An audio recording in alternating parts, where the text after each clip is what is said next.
звезды показалось, поймать их невозможно. Нельзя напасть на след. А кто такие фиксики? Большой-большой секрет. А кто такие фиксики? Большой-большой секрет. А кто такие фиксики? Большой-большой секрет. Будильник. Опять не прозвонил. Нолик, идем чинить будильник. Симка, буди Дим Димыча. Дим Димыч, вставай! Дим Димыч! Ну ты же в школу опоздаешь! Дим Димыч, ну вставай же! Вот это вещь! А где здесь батарейка? Это старинный механический будильник. Он работает не на батарейке, а на пружине. Как это? Люди эту пружину закручивают, а потом она медленно раскручивается и вращает шестеренки и стрелки.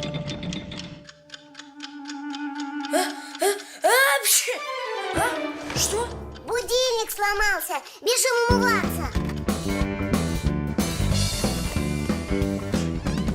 Дим Димыч, ты что, только встал? У меня будильник сломался. Все ясно. Перо в шестеренки попало. Нолик, помогай.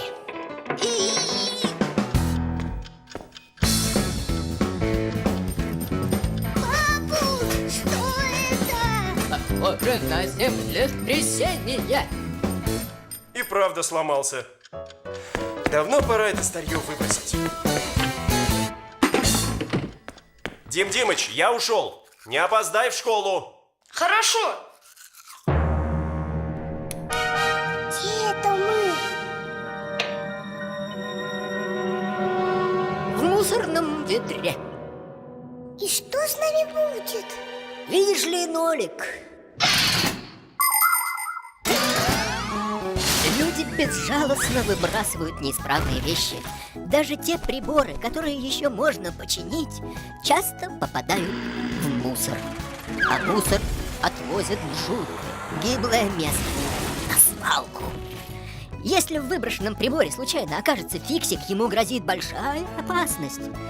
Моего дядю однажды выбросили на свалку вместе со старым телевизором. Он едва успел выскочить из-под гусениц бульдозера и чудом не попал на мусоросжигательный завод. Он потом несколько месяцев бродил по огромной свалке, пытался что-то чинить. Эх, совсем одичал. Хорошо еще, что его нашли фиксики-спасатели и вернули домой.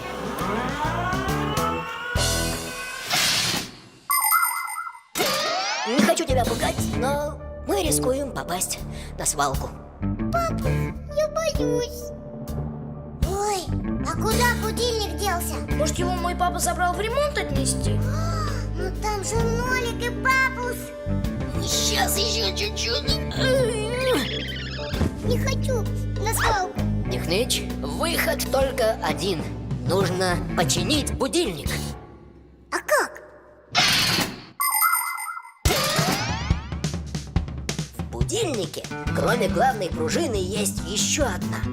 Эта вторая пружина стоит на тормозе и ждет. Когда маленькая стрелка доходит до часа, на который установлен будильник, пружина соскакивает с тормоза и начинает крутить шестеренки, а те приводят в действие молоточек, который часто-часто бьет по чашке звонка. Вот откуда берется звон. Значит, это перо мешает шестеренкам крутиться и не дает молоточку звонить. Точно. Я буду раскачивать колесо, а ты тащи. И раз, и два, и три. Тыдыщ!